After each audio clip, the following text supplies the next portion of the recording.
Today we journey into North Korea, the Hermit Kingdom, one of the world's most secretive and isolated nations.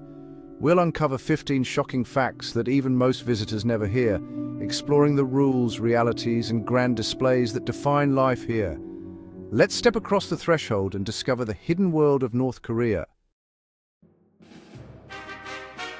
Pyongyang, North Korea's capital, is a showcase city, reserved for the elite, handpicked to reflect the state's ideal citizen.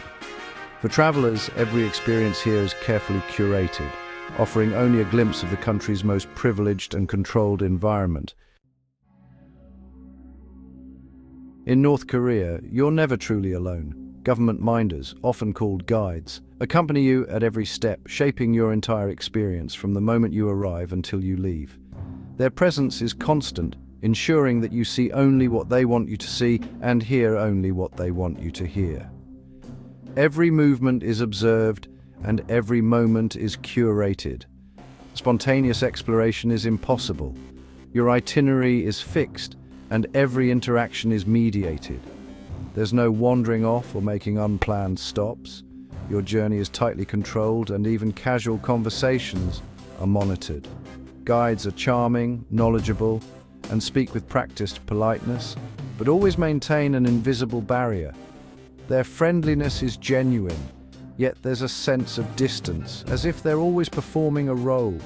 You share every meal and moment with them, sitting side by side at restaurants and during tours. But it's an intimacy built on control and observation, not true connection. Every question and answer is carefully considered, and you're always under polite, unyielding surveillance. The guide's watchful eyes remind you that, in North Korea, your experience is never truly your own. Foreigners stay in designated hotels, often isolated on islands or in restricted zones cut off from local life. These hotels are self-contained bubbles, designed to keep visitors separated from the realities of North Korean society. In 2015, North Korea created its own time zone, Pyongyang time, turning clocks back 30 minutes to assert independence from Japan and South Korea. For 3 years, the country operated on its own temporal island, a symbolic gesture of sovereignty. In 2018, they reverted to South Korean time, but the episode remains a striking example of North Korea's quest for uniqueness. The internet as we know it simply doesn't exist for ordinary North Koreans.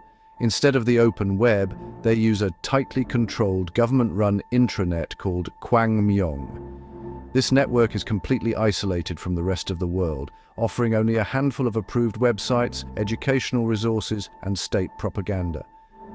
Social media, international news, and global search engines are all absent, making the digital experience extremely limited and curated. Only a select few, mainly high-ranking officials and trusted elites, are granted access to the global internet. For everyone else, every online activity is closely monitored, with government minders and surveillance systems ensuring that no unauthorized information slips through.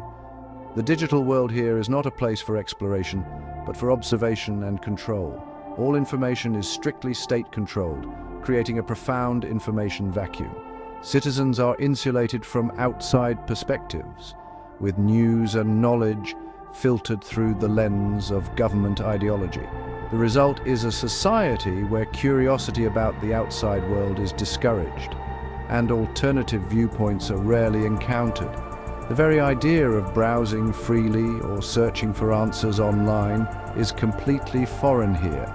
Information is not something to be discovered, but something to be received, delivered by the state, and accepted without question. Photography is strictly regulated. Only state-approved images are allowed, and guides act as censors. Photos of hardship, military sites, or anything unflattering are forbidden. Your camera must affirm the state's perfection, never question it. The mass games, or Arirang, are vast performances involving up to 100,000 participants, mostly children, moving in perfect unison. Months of practice create a living mosaic of history, ideology, and collective discipline. human backdrops form giant images and slogans, a testament to the power of the collective. It's awe-inspiring and a powerful display of state control. In Pyongyang, traffic is directed not by lights, but by impeccably uniformed women performing precise, almost theatrical routines. Their role is as much about symbolism and discipline as it is about managing cars. Even crossing the street becomes a display of order and state presence. North Korea uses the Juche calendar, starting from the birth of Kim Il-sung in 1912, making 2024 Juche 113. This dual dating system reinforces the centrality of the Kim dynasty and the ideology of self-reliance. Time itself is redefined to revolve around the nation's founder. Kijongdong, the peace village near the DMZ, is a fake town. Empty buildings, lights on timers, and no real residents. Its purpose is pure propaganda, projecting an image of prosperity to the south. Across the border, a real village stands in stark contrast, a silent standoff of illusion versus reality. The DMZ, or Demilitarized Zone, is one of the world's most heavily fortified borders, stretching for 250 kilometers across the Korean peninsula. It is lined with layers of razor wire, imposing fences, and watchtowers that seem to go on forever. Hidden minefields and warning signs dot the landscape, while soldiers patrol the border day and night, always on high alert for any sign of movement or potential threat. At Panmunjom, the heart of the DMZ, North and South Korean troops stand just meters apart, locked in a tense, silent standoff that has lasted for decades, their faces betraying no emotion. Visitors under strict supervision can step into the iconic blue conference huts, briefly crossing the invisible line that separates North and South Korea, all while being closely watched by guards from both sides. The atmosphere here is heavy, thick with history, tension, and the weight of unresolved conflict, a stark reminder of a front line frozen in time, where peace remains elusive and the past lingers in every shadow. In 2012, North Korea claimed to have discovered the lair of a mythical unicorn ridden by an ancient king, presented as fact, not folklore. This myth is used to legitimize the regime's rule and connect the leadership to a sacred lineage. All media in North Korea is state-controlled. There are no independent newspapers, TV channels, or radio stations. News glorifies the leadership and demonizes enemies, with radios and TVs pre-tuned to government stations. The goal is total information control, making the official narrative the only reality.